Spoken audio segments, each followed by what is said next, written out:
Have you ever walked into a room and felt like someone was reading you? Like they knew exactly what you were thinking before you even spoke? What if I told you that while you're sitting here watching this video, you're unconsciously broadcasting every emotion, every intention, every lie you've ever told? Secret Service agents protecting the president can read you in 7 seconds. FBI hostage negotiators can detect deception without a single machine. They don't need polygraphs. They don't need truth serum. They just need their eyes, their ears, and techniques that took decades to perfect. I'm about to reveal 12 psychological reading techniques used by Evy Poumpouras, a former Secret Service agent who protected 5 presidents and earned the Medal of Valor, and Chris Voss, the FBI's lead international hostage negotiator for 24 years, who faced down terrorists and saved lives with nothing but his understanding of human behavior. These aren't party tricks. These are classified techniques that governments spent millions developing. And by the end of this video, you'll be able to read people in ways that will genuinely disturb you. Because once you see it, you can't unsee it. Let's begin. Right now, someone in your life is lying to you, and you have no idea because you're looking for the wrong signals. Evy Poumpouras spent years standing next to presidents, scanning crowds for threats. But here's what most people don't understand. She wasn't looking for suspicious behavior. She was looking for changes in behavior. There's a fundamental principle in threat detection that changes everything. You cannot identify abnormal behavior until you establish what's normal. This is called baseline assessment, and it's the foundation of reading anyone. Here's how it works. Every person has a behavioral baseline, their normal way of speaking, moving, and responding when they're comfortable. Some people naturally fidget, others naturally avoid eye contact. The amateur calls this deception. The professional knows this is just their baseline. But when someone deviates from their baseline, when the calm person suddenly taps their foot, when the fidgeter goes completely still, when the eye contact person looks away, that's when you know something changed. Not their personality, their mental state. Here's what you do tonight. In your next conversation, spend the first 2 minutes just observing. How fast do they talk normally? Where do their hands rest? How much eye contact feels natural to them? Don't look for lies yet. Just establish their baseline. Because once you know someone's normal, their abnormal becomes obvious. Now, what if I told you that empathy isn't just a feeling, it's a weapon? Chris Voss learned this negotiating with kidnappers and bank robbers. When someone is holding hostages and threatening to kill, you don't build rapport with small talk. You use tactical empathy, the practice of recognizing someone's emotional state and verbally acknowledging it to lower their defenses. But here's the secret most people miss. Tactical empathy isn't about caring. It's about understanding. And when people feel understood, they reveal everything. The neuroscience is simple. When someone is in an emotional state, angry, scared, defensive, their amygdala is hijacking their prefrontal cortex. They literally cannot think rationally. But when you accurately label what they're feeling, you activate their ventrolateral prefrontal cortex, which calms the amygdala down. Translation: naming their emotion disarms them. Here's the technique. In your next tense conversation, instead of defending or explaining, simply say, "It seems like you're frustrated," or "It sounds like this situation feels unfair to you." Watch what happens. 9 times out of 10, they'll say, "Yes, exactly." And then explain everything you wanted to know. They're not being manipulated. They're being heard. And heard people talk. Use this in negotiations, arguments, sales calls, anywhere you need information. Because once someone feels understood, their walls come down. But sometimes people don't just lower their walls. They reveal their primitive brain is screaming danger. Evy Poumpouras learned this protecting precedence in hostile environments. When she saw someone freeze mid-movement, she knew their limbic system just detected a threat. Not a conscious threat. A primitive, survival-level alarm. Your brain has 3 responses to perceived danger, and you cannot consciously control them: freeze, flight, or fight. And each one has specific tells that reveal what someone is really feeling. Freeze. Someone stops mid-gesture. Their face goes blank for a split second. They hold their breath. This happens when the brain is calculating whether to run or engage. Flight. They lean away from you. They create distance. Their feet point toward the exit. They touch their neck or face. Self-soothing behaviors that say, "I want to leave but can't." Fight. They puff up. They lean in. Their jaw clenches. Their voice gets louder or sharper. They're preparing for confrontation even if they're smiling. Here's what this tells you. If you ask someone a question and they freeze for even half a second before answering, their brain just flagged that question as dangerous. If they lean back while saying yes, their body is saying no. Try this. Watch someone's feet in a conversation. Feet are the most honest part of the body because we never think about them. If their feet point away from you, they want to leave, no matter what their face says. Your primitive brain always tells the truth. And once you know the language, you can read it. Now, here's where it gets psychological. Chris Voss discovered something in FBI interrogation rooms that sounds honestly almost too simple to work, but it's devastatingly effective. If you repeat the last 2 to 3 words someone says, they'll unconsciously elaborate without even realizing you're extracting information. It's called mirroring, and it works because of how our brains process conversation. When you mirror someone's words back to them, their brain interprets it as deep listening and understanding, which in turn triggers them to explain more. Here's a real example from Chris's negotiation work. The suspect says, "I'm not talking without my lawyer." Chris replies, "Without your lawyer?" And the suspect goes on, "Yeah, because last time you guys twisted everything I said, and I'm not falling for that again." See what happened there? Just 3 words extracted the entire story. The suspect wasn't being interrogated. He felt heard, so he kept talking. The neuroscience behind this mirroring activates mirror neurons in the brain, creating rapport at a neurological level. It feels like connection, but it's actually an information extraction technique. You can use this in your next conversation where you want someone to open up. They say, "I'm stressed about work." You say, "About work." And then just watch as they download their entire situation without you even asking a single direct question. This works in sales, in relationships, in negotiations, really anywhere you need the full story. Because people don't resist being heard. They resist being questioned. But here's where amateurs get destroyed and professionals really dominate. Evy Poumpouras hammers this into every person she trains. Never read a single signal in isolation. Ever. Because that's how you misread innocent people and miss deceptive ones. This is called cluster reading, the practice of identifying at least 3 behavioral indicators that align before drawing any conclusion. 1 signal is an anomaly. 3 signals are a pattern. 5 signals are a confession. Here's why this matters. Someone crosses their arms. The amateur thinks they're defensive. The professional thinks, or maybe they're cold, or their arms are tired, or that's their baseline.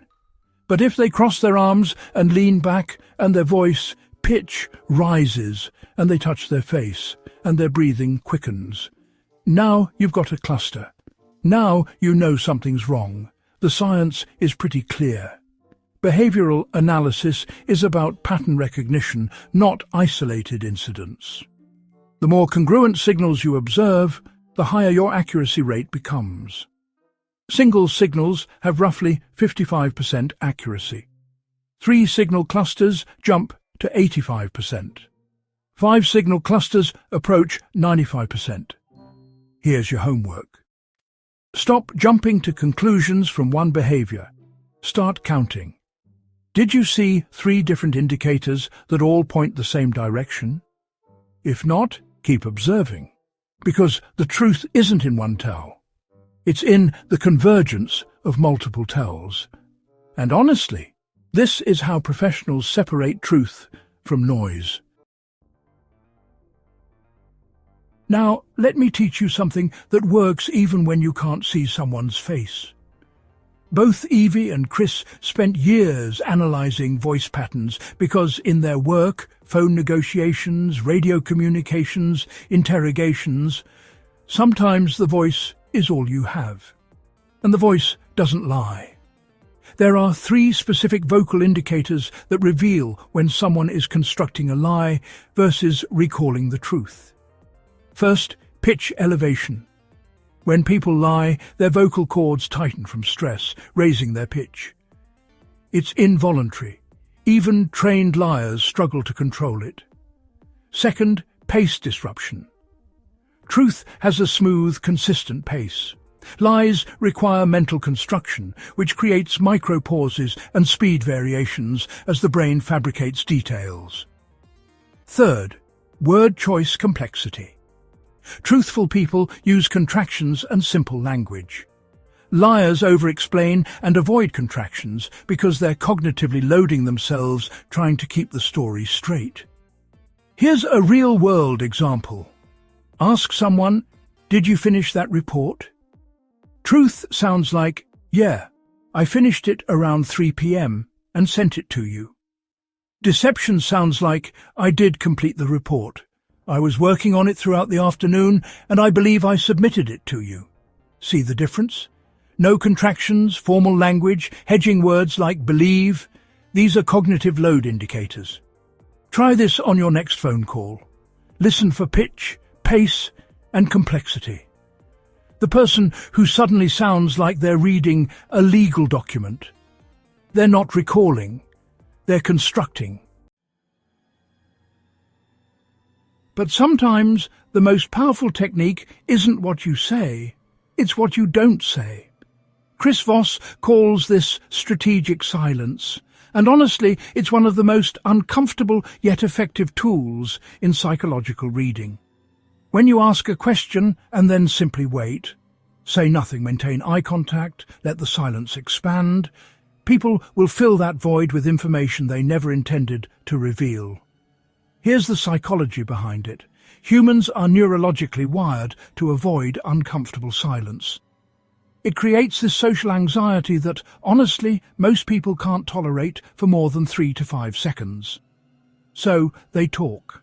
And when they talk to fill silence, they're not being strategic. They're being reactive. This is exactly why professional interrogators ask a question and then just shut up. Not because they're waiting for the answer. They already got the answer. They're waiting for the overflow, the extra information that spills out after the answer, when the person gets uncomfortable with silence and starts volunteering details. In Chris's negotiation work, he would ask kidnappers a simple question. "How do I know the hostage is alive?" Then he'd wait. 15 seconds, 30 seconds, and kidnappers, feeling the pressure of silence, would reveal their location, their demands, their timelines, information he never asked for. Use this starting today. Ask your question, then count to 10 in your head before speaking again. Watch how people reveal everything in that silence. Not because you interrogated them, because silence is more powerful than interrogation.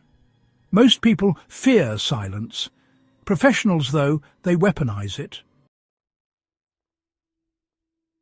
Now, here's a technique that feels like magic, but is pure neuroscience. Chris Voss developed this negotiating with terrorists. When you correctly name what someone is feeling, you immediately diffuse their emotional intensity and create trust. It's called labeling, and it works because of how the brain processes emotions. The technique is simple. It seems like, or it sounds like, followed by the emotion you're observing. It seems like you're frustrated with how this is going. It sounds like you feel like you're not being heard. It seems like this situation is making you anxious. Here's what happens neurologically. When you accurately label someone's emotion, you activate their right ventrolateral prefrontal cortex, which reduces activity in the amygdala, the fear and emotion center. Translation, naming the feeling reduces the feeling's power. But there's a tactical element most people miss. If you label their emotion, they feel understood. If they feel understood, they tell you if you're right or wrong. Either way, you get information. It seems like you're angry at me. If you're right, yes, because you always, if you're wrong, I'm not angry. I'm disappointed that, see what happened? Either response gives you exactly what they're feeling. You cannot lose with labeling because wrong labels get corrected and correct labels get confirmed. Use this when someone is emotional and defensive. Label what you see. Watch their walls come down. Because people don't resist being understood. They crave it. But sometimes people aren't using words to tell you how they feel. They're using space. Evy Poumpouras was trained in Proxemics, the study of how humans use personal space to communicate comfort, threat, and intention. And once you understand spatial communication, you can read a room instantly. There are 4 distance zones every human unconsciously maintains. Intimate space, that's 0 to 18 inches, is reserved for romantic partners and close family. If someone invades this without permission, you feel violated. If someone maintains this distance comfortably, they trust you deeply. Then there's personal space, which is 18 inches to 4 feet, friends and familiar people. This is normal conversation distance. If someone steps back when you enter this zone, you're not in their trusted circle yet. Social space, that's 4 to 12 feet, is for professional and casual acquaintances. This is where most business happens. Someone who won't come closer than this is maintaining psychological distance. And finally, public space, 12 feet or more, is for strangers and speeches. This is I don't know you territory. But here's the advanced read. Watch how people orient their bodies. If someone's feet and torso face you during conversation, they're engaged. If their feet point away but their head turns toward you, they want to leave but are being polite. Watch how people cluster in a room. Who stands next to who reveals alliances? Who maintains distance reveals conflicts. The person everyone unconsciously angles toward? That's the real power player, regardless of title. Try this at your next meeting or social event. Watch the feet, watch the distance, watch the clusters. The room will tell you everything about power dynamics, relationships, and hidden tensions. Space doesn't lie. Now, here's the ultimate lie detector that requires no machine. Both Evy and Chris emphasize this as the single most reliable deception indicator. When someone's words don't match their body language, believe the body. This is called incongruence, and it's how you catch sophisticated liars who know all the other techniques. The principle: your conscious mind controls your words. Your subconscious controls your body. When they conflict, the body is always telling the truth. Real examples. Someone says, "I'm so excited about this opportunity," while their shoulders slump and their voice flattens. Incongruent.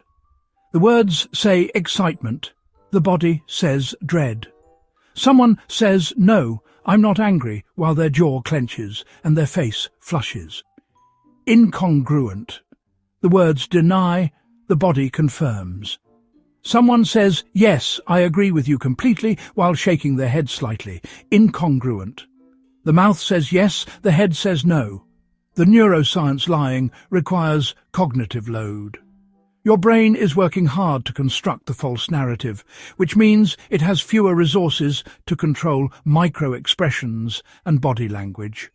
The truth leaks through non-verbal channels. Here's your test. When someone gives you an answer, don't just listen to the words. Watch their face, their posture, their gestures, their breathing. Do they all match? If yes, it's likely truth. If they conflict, trust the body and question the words. Because humans can control their mouth. But controlling every micromuscle while lying, nearly impossible. Now, let me teach you how intelligence agencies extract classified information without anyone realizing they're being interviewed. Evy Poumpouras used this in interrogations and threat assessments. Instead of asking direct questions that make people defensive, you make statements that trigger them to correct or expand. This is called elicitation, and it's how you get information from people who would never give it to you directly. The technique sounds like casual conversation, but every sentence is designed to extract data. Instead of asking, "What's your company working on?" you say, "I heard your company is moving away from AI development. If you're wrong, they'll correct you." "No, actually, we're doubling down on AI. We just hired 50 engineers." If you're right, they'll confirm it. Instead of asking, "Are you seeing someone?" you say, "You seem like you're enjoying being single." If they're single, "I am." If they're not, "Actually, I've been with someone for 6 months now." See the pattern? You're not asking. You're making slightly incorrect statements that people feel compelled to correct. And in correcting you, they volunteer information they'd never share if directly asked. The psychology direct questions trigger defensive analysis. Why are they asking? What should I say? What's safe to reveal? But statements trigger automatic correction reflexes. People want to set the record straight without analyzing whether they should. Use this when you need information but can't directly ask. Make educated guesses presented as facts. Let people correct you. And watch them volunteer everything you needed to know while thinking they're just having a conversation. This is how professionals gather intelligence without interrogating. And finally, the technique that takes years to master, but is absolutely devastating when you understand it. Both Evy and Chris spent years studying micro-expressions, facial expressions that last 1/25th of a second and reveal true emotions before conscious control kicks in. You cannot fake them, you cannot suppress them. They're the direct window into what someone is actually feeling before they decide what face to show you. There are 7 universal micro-expressions that appear across all cultures. Fear. Eyes widen, eyebrows raise, lips stretch horizontally. Disgust. Nose wrinkles, upper lip raises, eyes squint. Contempt. One side of mouth raises, the smirk. Anger. Eyebrows lower and draw together, lips press, eyes glare. Happiness. Crow's feet wrinkle, cheeks raise, genuine smile engages eyes. Sadness. Inner eyebrows raise, lip corners pull down, eyes lose focus. Surprise. Eyebrows raise, eyes widen, jaw drops. But here's what makes this powerful. People flash the real emotion, then quickly mask it with the emotion they want you to see. If you catch the flash, you know the truth. Example. Someone says, "Congratulations on your promotion," with a smile. But you caught a 1/25th second flash of contempt, that one-sided mouth raise, before the smile. Now you know they're not happy for you. They resent you. The smile is a mask. The challenge: micro-expressions are called micro for a reason. Most people miss them entirely. But if you train yourself to watch faces carefully, especially during emotional topics or moments of stress, you'll start seeing them. Start with videos. Watch interviews, speeches, testimony. Pause frequently. Rewind. Train your eye to catch the flash before the mask. Because once you can read micro-expressions, lying to you becomes almost impossible. This is the highest level of reading people. And once you see it, you'll never unsee it. So now you know what Secret Service agents and FBI negotiators know. You can establish baselines, use tactical empathy, detect primitive fear responses, mirror conversations, read behavioral clusters, analyze voices, weaponize silence, label emotions, read spatial dynamics, spot incongruence, elicit information, and catch micro-expressions. 12 techniques that governments spent decades developing. That protected presidents, that saved hostages, that extracted truth from the most sophisticated liars on earth. But here's what's critical. These are tools for awareness and protection, not manipulation and harm. Use them to understand people better, protect yourself from deception, and navigate life with more clarity. Not to abuse, manipulate, or violate trust. The difference between a professional and a predator is intention. If you want to go even deeper into psychological reading and influence techniques, subscribe to this channel. We're just getting started. And if this video changed how you see human behavior, leave a comment telling me which technique surprised you most. Because once you can read people, you're never powerless in a conversation again. Now go practice. And remember, they're reading you too.